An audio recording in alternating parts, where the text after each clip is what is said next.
السلام عليكم ورحمة الله وبركاته.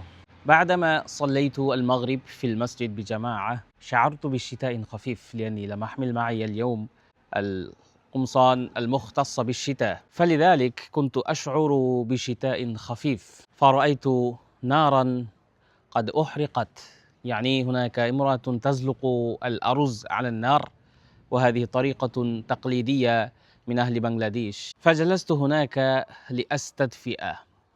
بعد زمن شعرت بدفء، وهذه جزئية الحياة اخترتها أنا للمحادثة والممارسة باللغة العربية، فإني على ذلك معتاد إذا لم أجد حولي أي صديق للممارسة والمحادثة فالعربية هي تساعدني।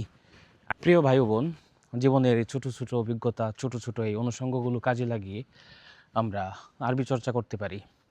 এইভাবে আরবি চর্চা করলে আমাদের বোরিং হওয়ার সুযোগ নাই, কারণ জীবনে এরকম ছোট ছোট ঘটনার অভাব নেই, যার কারণে আপনি এই সমস্ত জিনিস নিয়ে যখন আরবি চর্চা করতে যাবেন তখন বোর হবেন না এবং আশা হারাবেন না, হতাশ হবেন না। আপনি একটা টার্গেট ঠিক করেন, সেই টার্গেটকে সামনে রেখে এগিয়ে যান, ইনশাল্লাহ আপনিও হবেন আরবি কথোপকথনের উস্তাদ।